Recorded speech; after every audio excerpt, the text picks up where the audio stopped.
Do you remember those forgotten summer foods no one makes anymore? The ones that brought everyone together? They filled picnic tables, cooled kitchen counters, and marked the best days of the year. How did something so loved just disappear?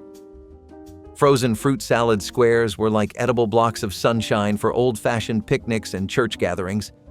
Back when dessert needed no oven and summer was about beating the heat without breaking a sweat, these frozen treats were a must. They combined whipped cream, canned fruit cocktail, mini marshmallows, and sometimes chopped nuts or a dash of lemon zest. The mixture would be pressed into a tray, frozen until firm, and then sliced into neat little squares, each one a pastel mosaic of flavors and textures. Kids loved the sweet, fluffy texture, while adults praised how easy it was to prepare ahead of time. There was no worry about melting ice cream or serving a crumbly cake outdoors. You just popped the tray out of the freezer, sliced it clean, and served it with a smile. These creamy, fruity, icy bites were especially popular from the 1950s through the 70s, but over time they disappeared. Maybe it was the canned fruit, maybe it was the gelatin, or maybe it was just too simple to survive the age of gourmet Pinterest desserts. Tomato aspic mold might sound like a science experiment, but it used to be the height of warm weather elegance. Back in the 1960s, when gelatin was practically its own food group, no summer potluck was complete without a shimmering tomato mold chilling on a bed of iceberg lettuce. It was tangy, savory, and jiggly, usually made from tomato juice, lemon juice, a pinch of Worcestershire sauce, and unflavored gelatin. Add-ins included chopped celery, olives, green peppers, or even shrimp if you were feeling fancy. You poured the mixture into a fluted mold and let it set in the refrigerator until it wobbled proudly onto a serving platter. Housewives considered it a sophisticated addition to the picnic table, lighter than a meat dish but more refined than simple salad. It looked like art, tasted oddly refreshing, and always sparked conversation. The molded shape, the translucent sheen, the strange combination of ingredients, it was all part of the charm. Watergate salad was the cool, creamy mess that everyone loved at summer family reunions, especially the kind held under picnic tents or in air-conditioned church basements. It was light green, fluffy, and slightly suspicious looking, but once you had one bite, you were hooked. The ingredients were simple: pistachio pudding mix, canned crushed pineapple, miniature marshmallows, whipped topping, and chopped walnuts. Stirred together and served chilled, it was part dessert, part salad, and all nostalgia. Some folks called it green fluff or pistachio delight, but the Watergate name stuck in the 1970s, possibly as a cheeky nod to the political scandal or maybe because it caused quite the stir at any table. Grandmothers would scoop it into glass bowls and kids would sneak back for more. It was perfect for hot weather, no oven, no fuss. But as taste buds shifted to cleaner, more natural fare, it faded away. Still, if you ever find yourself craving something cool and sweet that feels like a throwback to simpler times, Watergate salad is a dessert worth rediscovering. JellO vegetable salad was once the queen of cool sides, an eye-catching green mound filled with carrots, celery, and sometimes cabbage or bell pepper. If that sounds bizarre now, you would not be alone. But during the 1950s and 60s, this was considered both modern and refreshing. Lime gelatin gave it a citrus tang, while the crunchy vegetables added texture and bite. It was made to impress, served in molded shapes on a bed of lettuce with a side of mayonnaise or cottage cheese. The goal was to create something that felt upscale without costing more than a few dollars. Housewives clipped the recipe from magazines or followed it from community cookbooks and proudly placed it on picnic tables, knowing it would hold up better than leafy greens. In an era when food presentation mattered just as much as taste, it checked every box. Over time, the idea of vegetables suspended in gelatin lost its charm. Today, it might seem like a joke, but back then, it was a bold, elegant choice that carried summer cool in every jiggle. Frosted sandwich loaf might sound like a joke, but there was a time when slicing into this creamy pastel block was the highlight of summer bridal showers and luncheons. It started with a loaf of unsliced white bread, carefully trimmed of crusts, then sliced horizontally to create layers. Each layer was spread with different sandwich fillings, chicken salad, egg salad, or ham spread, before the entire loaf was reassembled, chilled and frosted with cream cheese whipped with a little milk. Sometimes the frosting was tinted pink or green and garnished with olives or pimento. Once chilled, it was sliced like cake and served cold. The frosted sandwich loaf was admired for its charm and convenience. It fed a crowd, held its shape in the heat, and felt fancier than ordinary finger foods. Guests laughed, but then they reached for seconds. Over time, the novelty wore off, and simpler foods replaced it. But to anyone who remembers lifting a slice from a silver tray, it was an unforgettable, quirky symbol of summer elegance. Green Goddess potato salad once reigned supreme at fashionable summer picnics and health-conscious potlucks of the 1970s. Unlike the heavier, eggy versions that had ruled the table for decades, this one was zesty, vibrant, and packed with fresh herbs. The magic was in the dressing. Green Goddess, a tangy mix of mayonnaise, sour cream, lemon juice, anchovy paste, garlic, chives, parsley, and tarragon. It coated tender-boiled potatoes in a light green creaminess that looked as fresh as it tasted. Cooks added sliced radishes, celery, or green beans for color and crunch. It felt garden fresh, a little upscale, and just adventurous enough for those trying to eat better. It appeared in food columns, community cookbooks, and glossy magazines. But as bottled dressings took over and people returned to simpler salads, this leafy gem faded away. Today, Green Goddess potato salad lives in culinary footnotes. Ham and banana hollandaise sounds like the punchline to a joke, but for a brief, bewildering stretch in the mid-20th century, it was a real crowd pleaser at summer luncheons. Picture this: ripe bananas wrapped in salty ham, laid in a dish, topped with thick hollandaise and baked until warm and bubbling. Strange? Yes. But it was served proudly on china plates, sometimes alongside chilled pasta salad or melon wedges. The flavor combination, sweet, salty, creamy, was bold, and for a while that was the point. Housewives in the 1950s loved making recipes that turned heads, and this one always did. It showed up in magazine spreads and family cookbooks, promising something exotic without straying far from pantry basics. Over time, though, the appeal of hot bananas faded, and the dish quietly disappeared. Today, most people cannot imagine ever trying it. Cucumber and onion salad and vinegar dressing was once the ultimate make-ahead summer side. You would slice fresh cucumbers and onions thin, then soak them in a mixture of white vinegar, sugar, salt, and cold water. Some families added dill, while others used a pinch of celery seed. The salad would chill in the fridge for hours, sometimes overnight, until the vegetables were crisp, icy, and full of flavor. Served in a glass bowl with condensation on the sides, it was cold, crunchy, and tangy enough to cool down a fried chicken dinner. It was one of those sides that went with everything: pork chops, sandwiches, grilled meats, even baked beans. The best versions struck the perfect balance between sweet and sour. But as bagged salads and bottled dressings became the new normal, this quiet, refreshing dish faded into memory. Today, it feels like a forgotten little treasure, tucked away in recipe boxes and passed down notebooks. Molded shrimp mousse was once the height of coastal sophistication, served cold in decorative molds at garden parties and evening buffets. You would blend cooked shrimp with cream cheese, lemon juice, mayonnaise, and unflavored gelatin, sometimes adding tomato soup or chili sauce for a little extra color and flavor. Once chilled in a ring mold, it would pop out perfectly firm and smooth, ready to be garnished with parsley or olives and surrounded by crackers.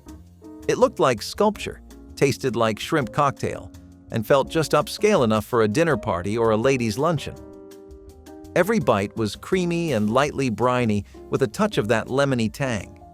People served it with pride. But as gelatin-based savory dishes began to feel outdated, shrimp mousse slowly vanished. To younger generations, it might seem more like a retro dare than a delicacy. But to those who remember slicing into that cold pink ring under the shade of a backyard canopy, it was a summer staple of elegance and ease, one that deserves a place in the memory bank, if not the refrigerator. Cornflake crumb fried chicken was a picnic darling from the minute it hit the scene. Long before air fryers and breadcrumbs from a box, cooks were grabbing cereal boxes to coat their Sunday fried chicken. The result? A crunchy, golden crust with a slightly sweet bite that was as satisfying as it was simple. All you needed were bone-in chicken pieces, some eggs or buttermilk for dipping, and a big bag of crushed cornflakes. Season them how you like: paprika, salt, pepper, maybe a little garlic powder, and bake or fry until crispy.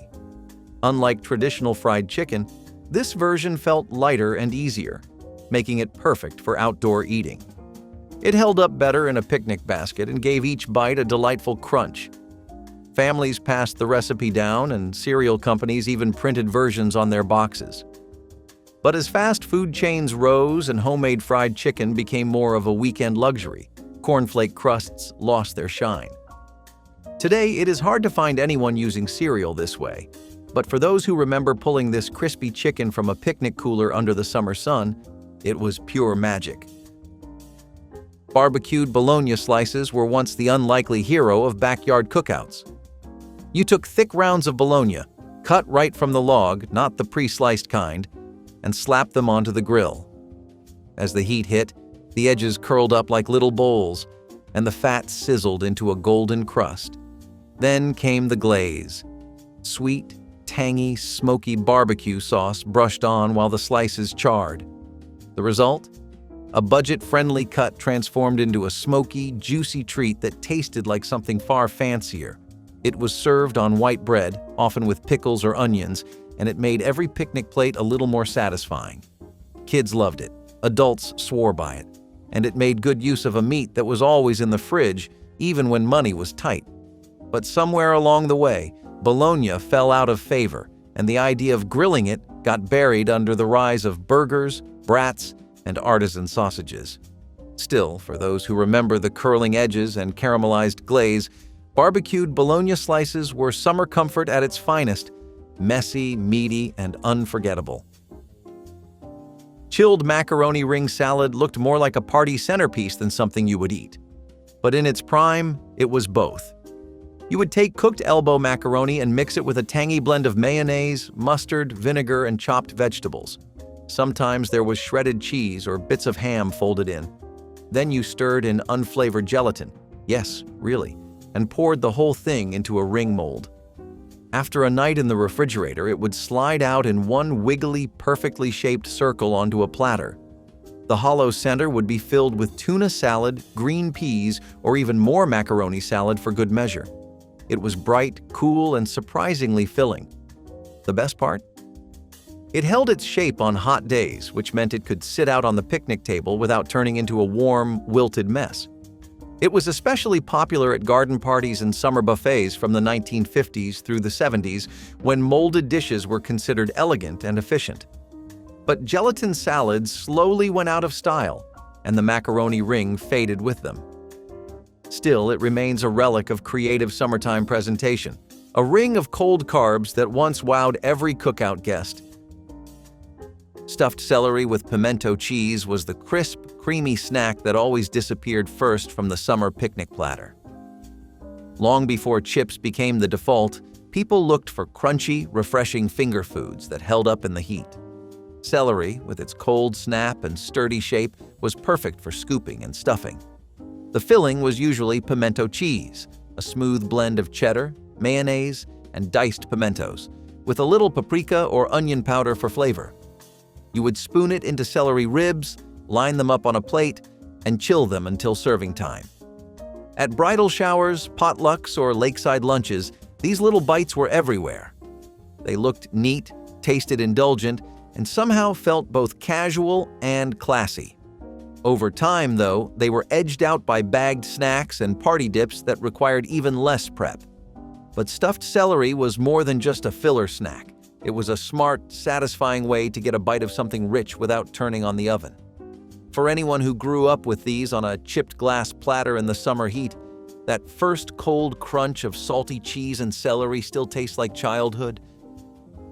Cottage cheese and pineapple plates were once the go-to choice for anyone wanting a light, cool lunch on a hot summer day, Picture a scoop of creamy cottage cheese nestled on a bed of crisp lettuce with golden rings of canned pineapple arranged on top or to the side.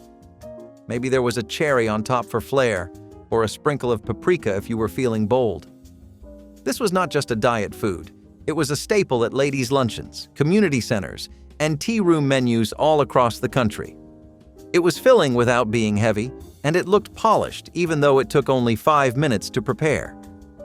The sweet tart pineapple balanced out the tang of the cottage cheese, and the lettuce gave just enough crunch to make it feel like a real meal. But as tastes shifted toward trendy salads and high-protein snacks, the simple fruit and dairy plate faded from the summer rotation. These days, it is rare to see anyone serve cottage cheese this way. Still, it was a clever way to stay cool and satisfied without touching the stove. And for many, it will always taste like quiet afternoons and sunny windowsills. Pickled beet and egg salad might sound too vibrant for its own good, but for decades, this magenta marvel was a beloved side at warm-weather dinners and picnics. You started with hard-boiled eggs, shelled and halved, then placed them in a jar of beet brine, sometimes with a splash of vinegar and sugar.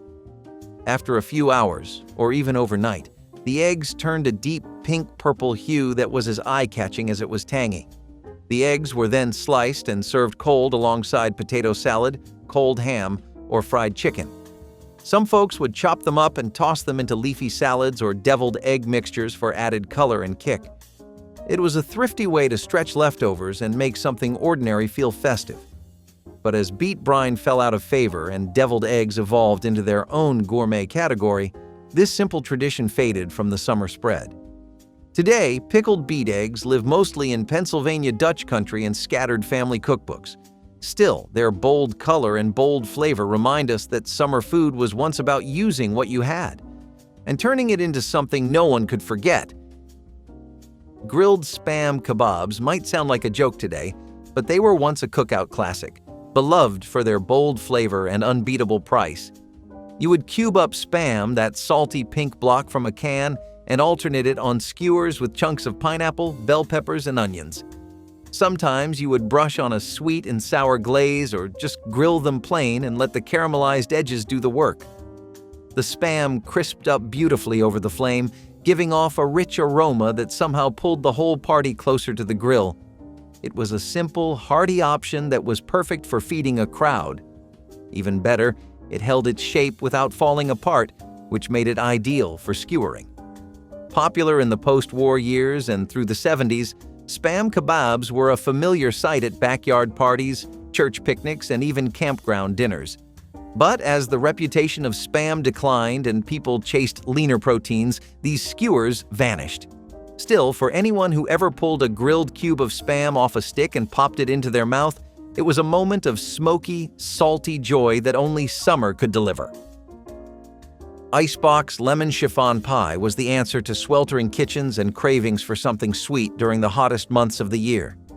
You did not bake it. You did not heat the oven. You simply chilled your way to dessert bliss. The crust was usually made of crushed graham crackers or vanilla wafers, pressed into a dish and refrigerated until firm. The filling was a dreamy mix of whipped cream, lemon juice, sugar, and sometimes beaten egg whites folded in for extra fluff. Poured into the cold crust and chilled until set, this pie was light, tangy, and impossibly airy, like eating a lemon cloud. It showed up at family picnics, 4th of July spreads, and summer birthday parties when turning on the oven sounded criminal. But somewhere between no-bake desserts and gourmet pastries, lemon chiffon pie faded. These days, it is hard to find a chilled dessert that does not require 20 steps or an ice cream machine. Cold chicken macaroni salad was one of those no-nonsense staples that made sure everyone left the table full, even if they were eating off a paper plate in a backyard. It started with elbow macaroni, cooked and cooled. Then you tossed in chunks of cooked chicken, usually leftovers from a roast, and folded it all together with mayonnaise, chopped celery, peas, and sometimes a bit of onion or pickles. The whole thing was chilled until cold and served scooped onto lettuce or right from the bowl. It was quick, easy, and perfect for summer potlucks because it did not wilt in the heat and stretched whatever protein you had on hand. In the era of Tupperware parties and casserole queens, It was a midweek hero and a weekend lifesaver. But as store-bought pasta salads took over the deli case and people steered toward lighter vinaigrette-based recipes, the old-school chicken macaroni salad started to disappear. Still, it holds a special place in the hearts of anyone who grew up licking mayo off their fork at a picnic table under a shady tree.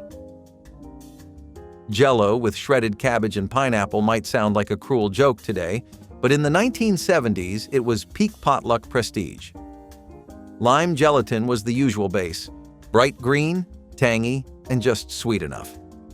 Into that, you stirred canned crushed pineapple and finely shredded cabbage, sometimes with carrots or chopped nuts added in for texture. The result? A cold, wobbly salad that somehow balanced sweet and savory in a way only gelatin could. It was molded into rings, ovals, or domes, then served with a dollop of mayonnaise or cottage cheese and a crisp lettuce leaf. Housewives loved it because it was simple, stayed cool in the heat, and impressed with its bold appearance.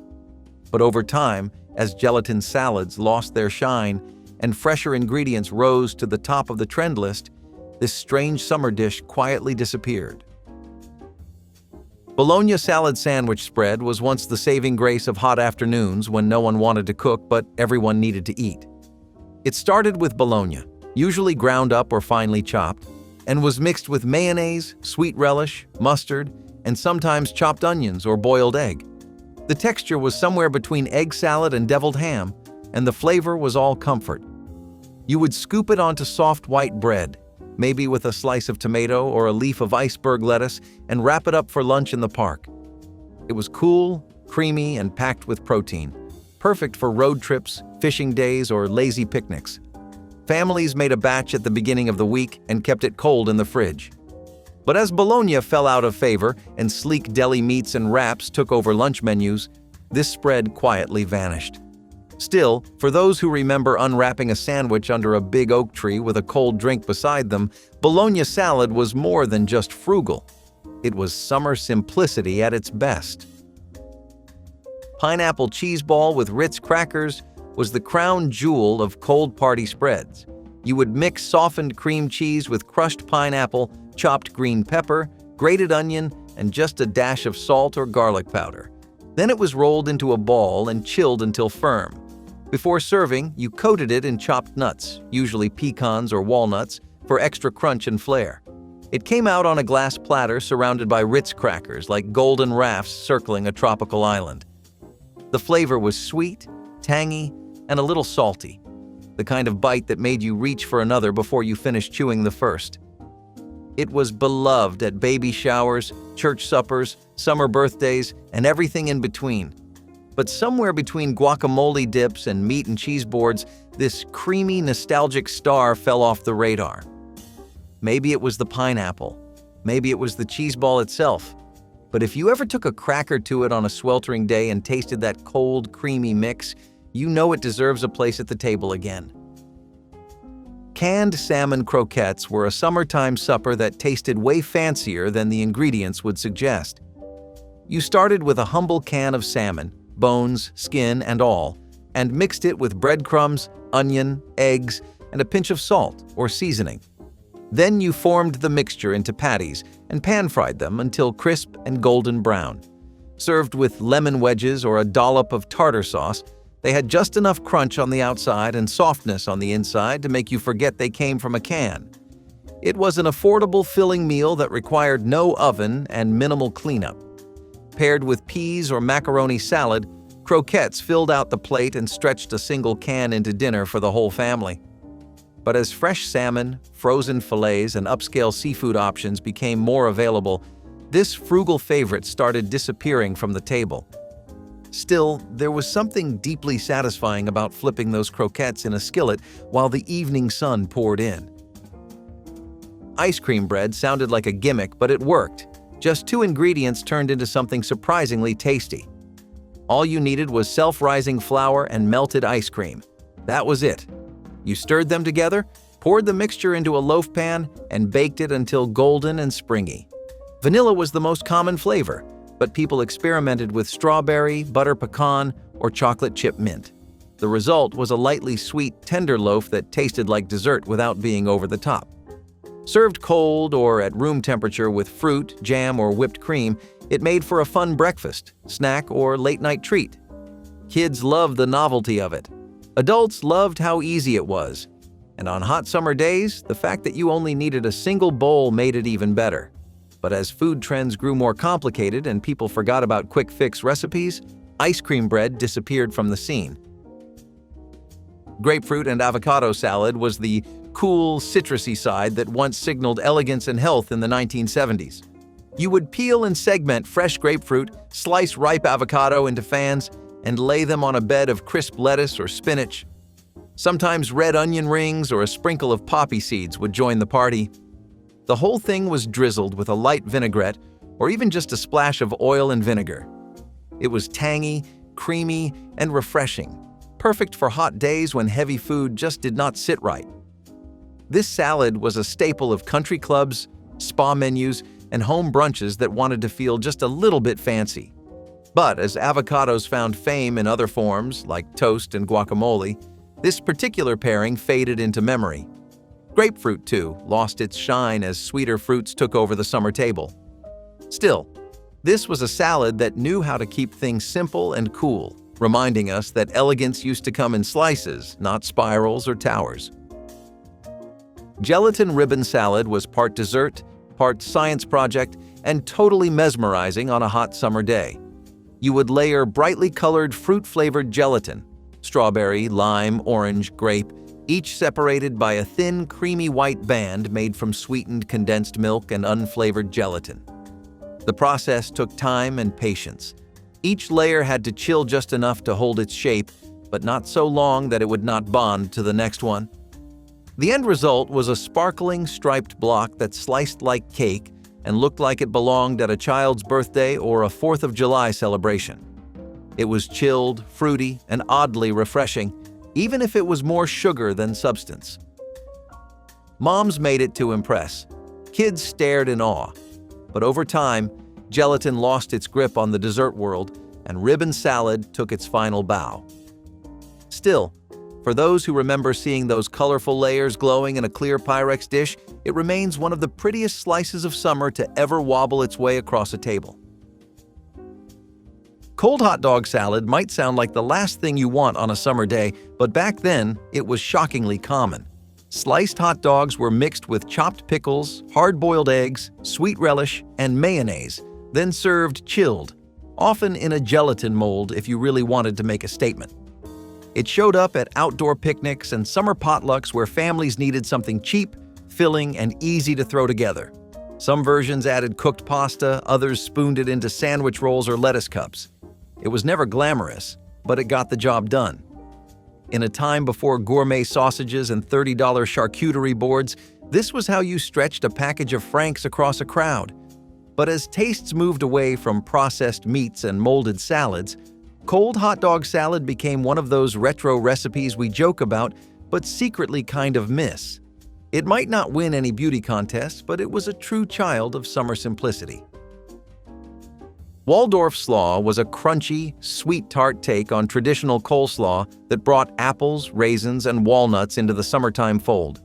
You started with shredded cabbage, then folded in chopped apples, usually red or golden delicious, along with plump raisins and chopped nuts. A tangy dressing of mayonnaise and lemon juice held it all together, giving each bite a little zing. It was the kind of dish that showed up at Sunday dinners, lakeside lunches, or church picnics during the warmer months.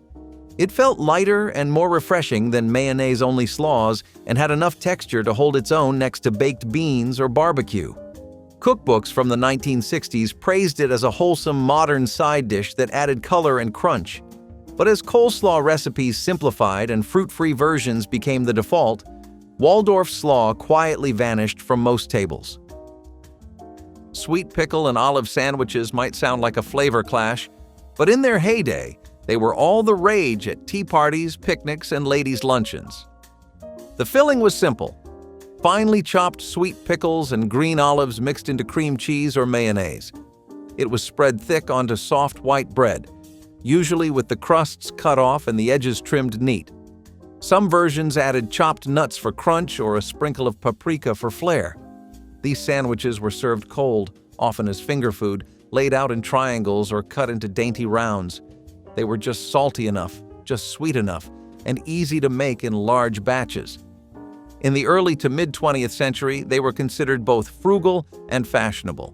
But as sandwich culture moved toward deli meats and bolder flavors, these little tea-time bites disappeared. Mock lobster salad with imitation crab was the cool seafood fix for landlocked homes and budget-conscious cooks. Imitation crab, made from seasoned white fish, was chopped and tossed with celery, green onion, mayonnaise, and a splash of lemon juice. Sometimes a little Old Bay or dill was added for extra flair. The result was a creamy, briny salad that tasted just close enough to the real thing to satisfy a summer craving. Served in croissants, stuffed into hollowed-out tomatoes, or nestled in lettuce cups, it was a clever way to bring a touch of coastal dining to backyard tables. It felt special without breaking the bank. Popular in the 70s and 80s when imitation crab was new and trendy, this salad faded once sushi bars and fresh seafood took over the market. But for families who never lived near the ocean, mock lobster salad was a delicious stand-in. And for many, it still brings back memories of hot days, cold lunches, and a little luxury made from the simplest ingredients. Fruit cocktail and marshmallow fluff cups were the sugary, silly, perfect way to end a hot afternoon. Canned fruit cocktail, peaches, grapes, pears, and cherries, was spooned into small cups and topped with a generous dollop of marshmallow fluff. Sometimes whipped cream joined the party. Sometimes coconut flakes or sprinkles were added on top, just to make it feel more like a dessert and less like a side dish. These cups were usually served in parfait glasses or little Dixie cups at kids' parties, summer camps, or family barbecues.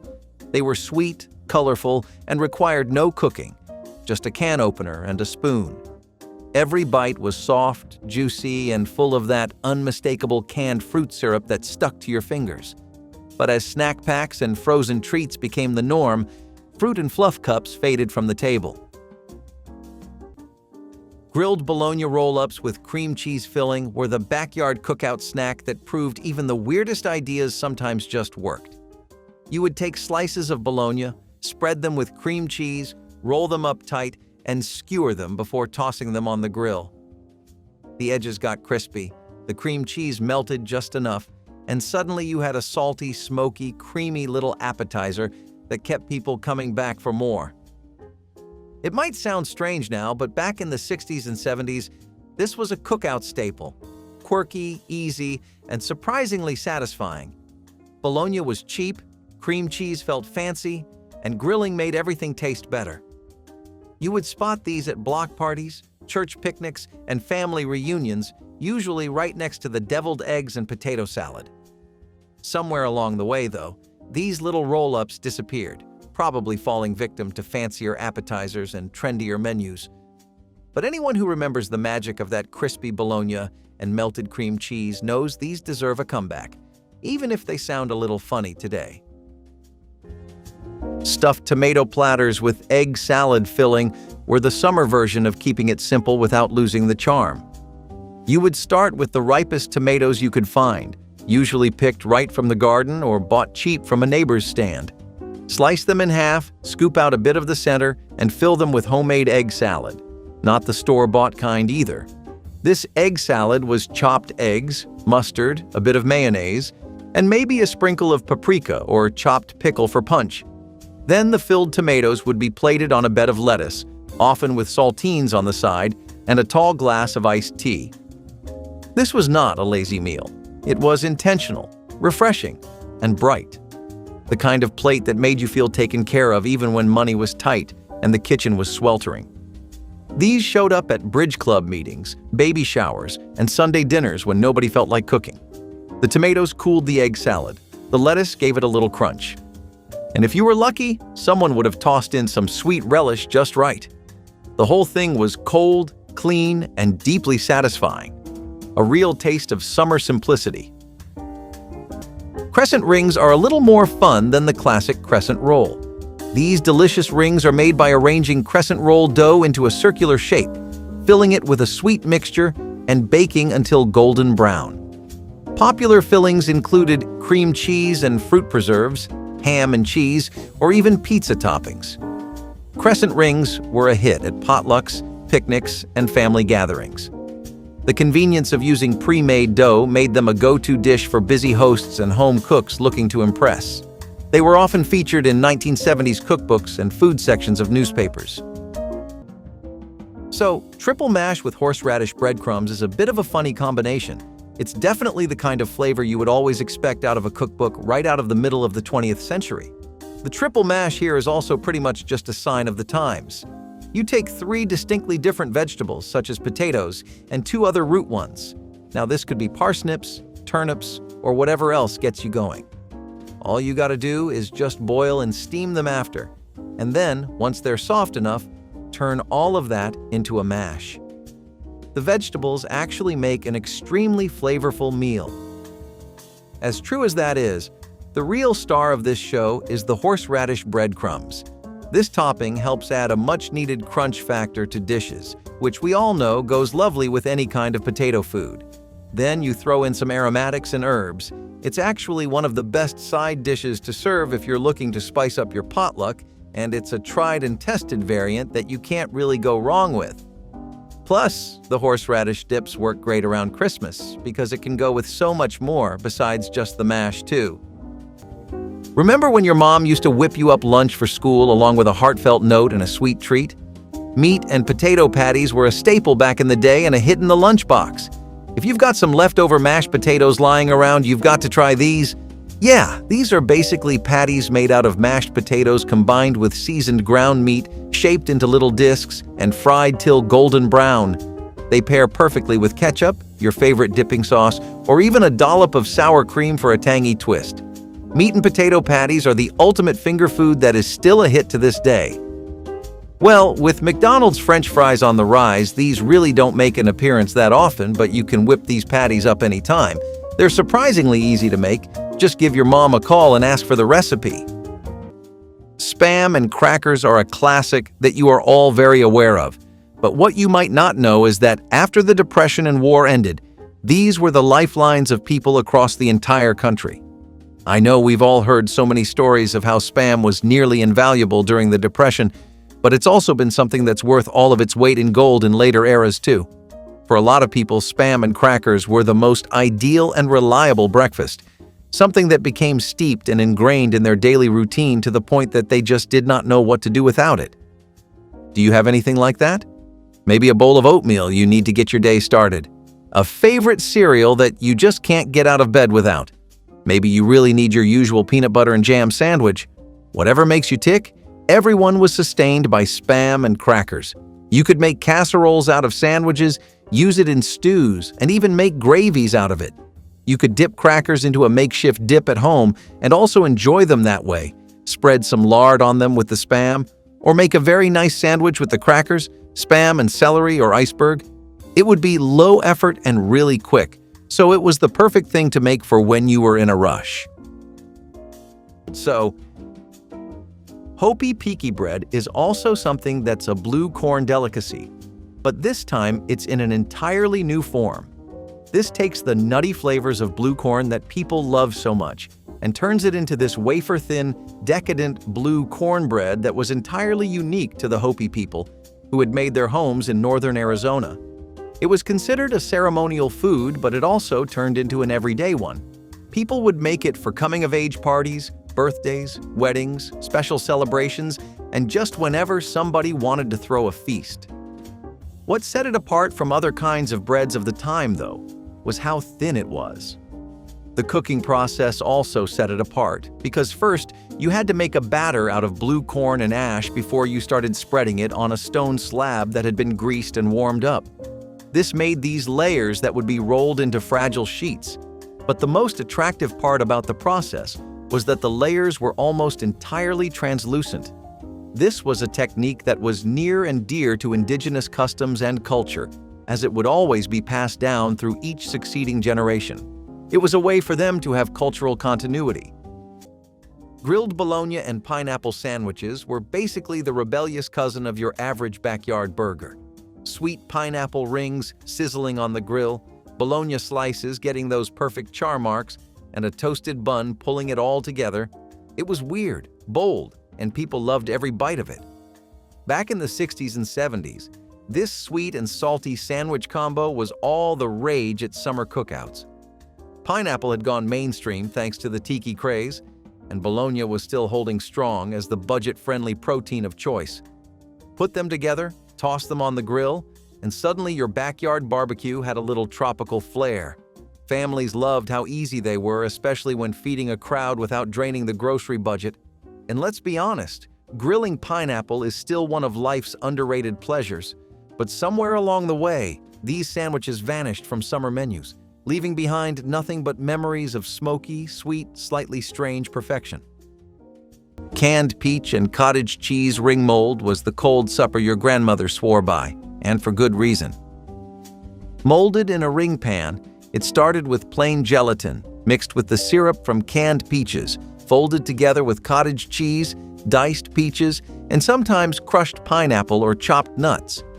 Once set, it came out as a shimmering circle of pastel fruit and cream, served cold with a dinner roll or a spoonful of mayonnaise on the side. That might sound strange now, but this was a meal built for heat. It did not require an oven. It could be made the night before, and it was filling in that oddly satisfying way that old-fashioned suppers tend to be.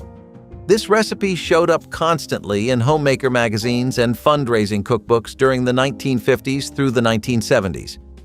It was meant to be practical and pretty. You could make it with what you had in your pantry, and it made use of canned goods in a way that felt fresh.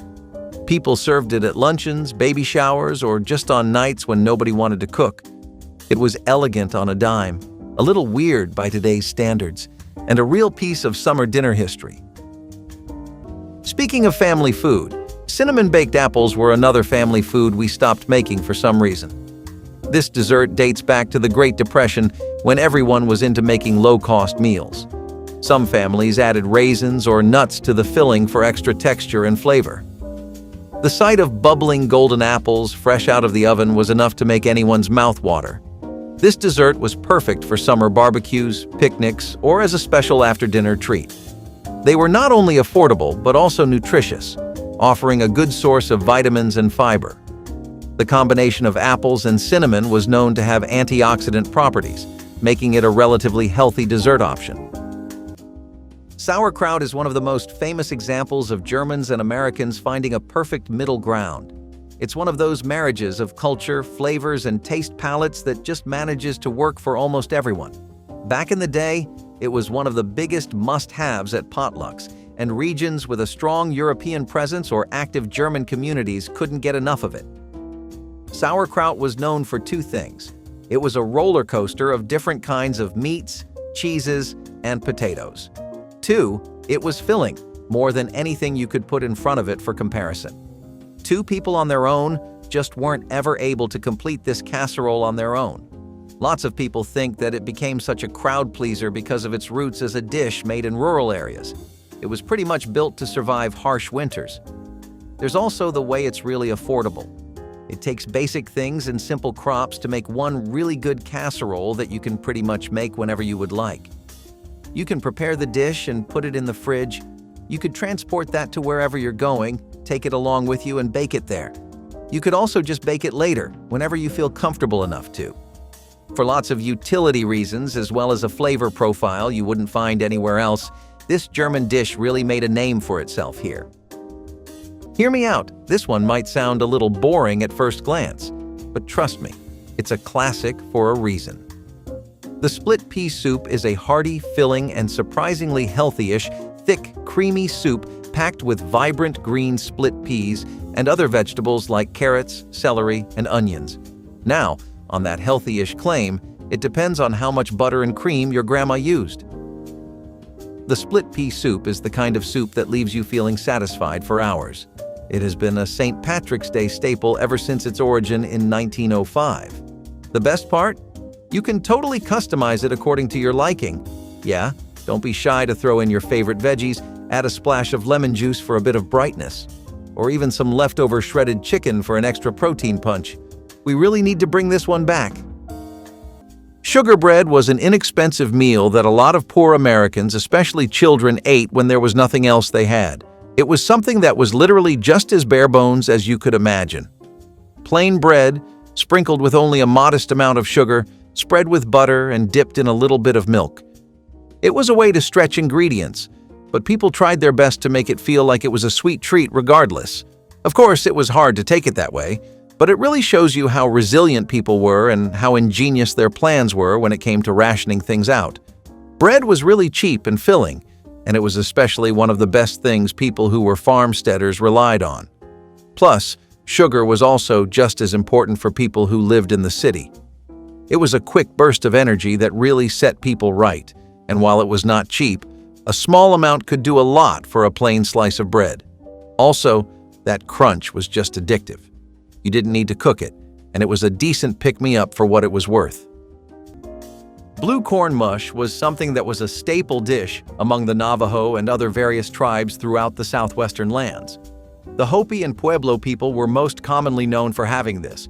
It was actually made from blue cornmeal, mixed with water, then blended with juniper or cedar ash and cooked into a porridge. Blue cornmeal is something that has incredible prestige in Native American culture because it's made from the equally as important crop, blue corn. It's a unique kind of corn because it has a much more concentrated sweetness and nuttiness to it than others too. There's the occasional salt and sweetener as well, but that's really just it. Blue corn mush was considered an essential dish for survival in humid and arid climates. It gave sustenance because it was really easy to prepare, carry, and consume quickly.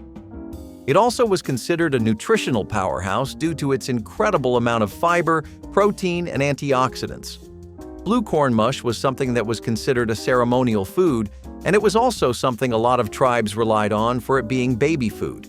It had a really mild flavor, and it had an incredible amount of digestibility benefits. Plus, the fiber that it had meant that most people would stay full for a lot longer. Grilled hot dog and cheese skewers were basically a genius mashup of childhood favorites and grown-up grilling flair. Imagine threading thick chunks of hot dogs and cubes of cheddar onto wooden skewers, tossing them on the grill and watching the cheese melt just enough to get gooey while the hot dogs crisped up. It was simple, satisfying, and somehow felt a little fancier than your average grilled frankfurter. These skewers showed up at backyard cookouts, summer picnics, and school fundraisers during the 60s and 70s when families were all about stretching ingredients and making meals fun. They were especially popular with kids who loved anything on a stick, and parents loved how quick and easy they were to whip up. They filled that sweet spot between snack and meal, perfect for eating with your hands and running back to the lawn games. But you hardly ever see them today, even though they were the go-to backyard crowd pleaser for decades. Kind of makes you wonder why we traded melty cheese and crispy hot dogs for plain old store-bought sliders. Lemon chicken with jellied beet rings was the kind of dinner you would find chilling in the fridge under a layer of wax paper, waiting for the hottest part of the day to pass. The chicken was marinated in lemon juice, olive oil, garlic, and herbs, then roasted and cooled until tender. It was sliced and arranged on a serving platter, often surrounded by rings of beets suspended in gelatin. Those beet rings were not just for show. They had a hint of vinegar and sugar and were considered the perfect cold contrast to the lemony chicken. This dish came from a time when summer dinners were not about heat or effort. They were about balance. Something bright, something chilled, something that did not ask too much from you but still looked beautiful on the table. Housewives took pride in plating this just right. You might see it served with a sprig of parsley or a wedge of hard-boiled egg for color. It was the kind of cold meal that made people feel like they had a secret trick for beating the heat. Some recipes added mint to the marinade. Others leaned heavier on garlic. Either way, it was refreshing and light, perfect for August. This summer food is what you can call a slice of heaven. It became a summer barbecue essential in the 1970s, and you'll see why. Texas toast starts with extra thick slices of white bread, generously buttered on both sides and often sprinkled with garlic or cheese. Traditionally, the slices are grilled or broiled until golden and crispy on the outside, yet soft and fluffy on the inside. But wait a minute. How did Texas become the only state to own a toast? Apparently, its inventor, the manager of a pig stand location in Beaumont, Texas, ordered doubly thick bread to impress customers, but the hearty slices wouldn't fit in the toaster, so he buttered and toasted them right on the grill. Texas toast was a common sight at backyard barbecues, pairing perfectly with grilled meats and cold salads. Whether served with breakfast, as a sandwich base, or as a side to a hearty steak dinner, Texas toast never disappoints. This one's a full-on mouthful to say, and it's definitely just as filling to eat. Try it with me, and let's go slow here. Chicken pozole verde with cilantro chimichurri. Doesn't really roll off the tongue quite naturally, does it? I think it's the verde and the chimichurri. There must have been a better name for this dish. Either way, that just goes to show how many different kinds of things are at work here. Pozole itself is a really beloved cultural Mexican soup that goes all the way back to pre-Columbian times. The dish was apparently something that the Aztecs came up with as a part of ritual food. It even comes from the Nahuatl language, which means hominy, since that's the base of the soup. It was pretty common to make it with pork. The verde aspect comes from the tomatillos, coriander, and chilies that are used. Typically, it's recommended to use pork, but Americans decided to popularize chicken as the default for this recipe. On the other hand, you have your cilantro chimichurri. This is a really vibrant herb-based sauce that helps balance out all of those strong flavors into something more manageable. All in all, you get a pretty wonderful dish to eat right after your main course, and it's perfect for ending the dinner on a high note. Now this one might really take you for a bit of a doozy. Peanut butter and mayonnaise sandwiches emerged as a trend, and one that was here to stay, at least as far as the Great Depression went. It was something that people swore by too, though. There were the opposers. It was an overall divisive combination because there was a decent chunk of people that genuinely found it supremely unappetizing, like, how does that make any sense? I personally see their point of view. There were also people who really thought this was far superior to peanut butter and jelly. While they both took completely different approaches to a sandwich, with peanut butter and jelly being sweet and light, and this being tangy and creamy, it definitely set people into two teams. You had your traditionalists, and you had the modernists. But hey, passionate and heated public discourse aside, the practical pros of this dish were definitely up there, though I'm not sure if it's fair to call it a dish. Peanut butter and mayonnaise were really inexpensive, and they were able to last for ages, and peanut butter was something that was really thick and sticky. During the Depression, a lot of people wanted to somehow make it last longer, and mixing it with mayonnaise made it smoother and also easier to spread. Do you ever get super annoyed spreading peanut butter? It's like if you try to play it rational, you just can't get the spread going, but if you try to actually get it covered, you end up using too much. Bit of a waste, isn't it? It was a waste people back then really couldn't afford. Bare fat fry bread has a lot of history to it. While it is a technique of making bread that is always associated with Navajo and Lakota tribes, as well as other ones that were living throughout the southwestern areas, its origins are a matter of debate.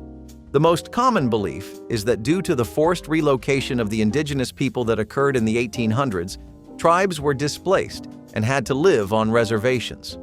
On these reservations, they would typically be given sugar, flour, and bread, which isn't really the sort of thing that they were ever used to eating.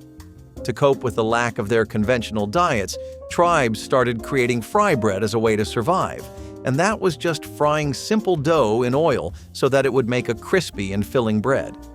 Some people see this as a sign of indigenous resilience, but others take it as a bitter reminder of the colonization that occurred.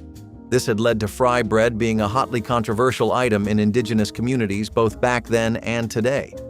Using bear fat, though, was something that was a lot closer to traditional indigenous cooking than anything else, which was at least one thing everyone could agree on. Fry bread was definitely a lot healthier than processed lard, though, as it had a lot more omega-3s and monounsaturated fats. Brown sugar barbecue meatloaf on the grill was a thing of pure backyard brilliance, before meatloaf got confined to casseroles and sad weeknight dinners. Back in the 70s and 80s, families would shape their meatloaf mixture, slap it onto a grill-safe pan, and let the smoke work its magic. But the real star was the brown sugar barbecue glaze that caramelized on top, turning a humble loaf into something smoky, sweet, and completely worth bragging about. It was cheaper than burgers for a crowd, stretched ground beef farther, and brought a little Sunday dinner energy to casual summer cookouts. You could feed half the neighborhood with one meatloaf and still have leftovers for sandwiches. Plus, everyone had their secret ingredient. Some threw in breadcrumbs, others snuck in oats, but that sticky, sugary glaze was the non-negotiable. It kept the meat moist, added a perfect crisp, and made the grill smell downright heavenly. These days, you hardly ever see meatloaf at a barbecue, let alone one with that rich brown sugar crust, which is a real shame because few things hit like grilled meatloaf done right. Pineapple glazed ham steak with minted peas. Sounds fancy now, but it came from kitchens trying to make dinner fast and special. A thick slice of ham, cut from a round or canned variety, was seared in a skillet, then brushed with a glaze of pineapple juice, brown sugar, and mustard. As it sizzled, the glaze caramelized and formed a golden crust. Minted peas were the quick side, just frozen or fresh peas warmed with butter and a few mint leaves. It was fast and used shelf-stable and frozen ingredients, but it looked thoughtful. Cookbooks from the 1950s and 1960s praised it for its balance and bright flavor. The pineapple made it sweet. The mustard gave it a kick. The peas kept it fresh. You could make this in 20 minutes and still feel proud. On a summer night when the house felt too still, something warm and sweet like this hit the spot. Swiss steak is definitely something that was mostly a traditional 20th century concept, though. It was pretty common for the working class almost everywhere to rely on potlucks. Who could blame them? You find something that ticks most boxes, or in some cases, all of them. You keep it close. Everyone does that. Don't you have your comfort fast food places you swear by and always go to when you need an order you can rely on? Swiss steak was pretty much just like that, and it was the first time that people got to know about Swissing meat. That's, by the way, where it gets the name from, not any cultural ties to Switzerland. Lots of people were relying on tough cuts of meat that weren't really the same kind of quality, but they were a lot more affordable. People figured that some pork is better than no pork, and again, could you fault them? Still, these kinds of recipes needed a lot of work to really make them shine and not just be a slogfest you have to chew your way through. Swissing the meat and slow cooking it potluck style made sure that it would be soft and tender, and in the end, you'd get a pretty wonderful saucy stew. Chili-spiced pumpkin mash is a dish that does wonders with some flavors you would have never imagined working together. The sweetness of pumpkin is something we normally would never associate with the intense tang of chili spices, but hey, this savory and sweet mash is here to break stereotypes and expand horizons. Pumpkin was a major crop for indigenous peoples across all kinds of regions in America, both the northern and southern parts. It was something people loved for the immense amount of nutrition it had. Indigenous peoples of the Northeast and Great Lakes regions would grow several different versions of squash, and some of these would include pumpkins. It was definitely a very fall-only item, and to be honest, it went along with the autumn vibes very well. People loved the contrast of this dish. The natural sweetness of the pumpkin balanced out very well from the heat of the chili peppers, and it made a very comforting dish. The texture of the mashed pumpkin was something that contrasted with the smoky notes of the chili, and that led to it becoming a very well-rounded flavor profile. It was like a party in your mouth. This is a recipe that's perfect for all the different kinds of vegetarian fans out there. So, corn husk wrapped tamales were something that were a new spin on an old vintage classic, and I really cannot stress the word vintage enough. Actually, it's looking a little weak. Ancient is probably better, because that is how far back tamales go, at least 8,000 entire years. They first originated in the Aztec civilization, did you know? And they also spread across many indigenous nations in the Southwest and Central America. Tamales were dense in nutrition, extremely efficient when it came to transport. They were ideal for long, tenuous journeys that would take a lot of you. Corn was also something that was sacred to Native Americans, and steaming the tamales in corn husks and wrapping it in them for long journeys was a very beloved tradition. The husks had to be folded and tied with fibers, and the tamales would be steamed over hot stones, and this was also done so that moisture would stay trapped inside. Teriyaki chicken kebabs with maraschino cherries were pure backyard kitsch, and that was exactly the point.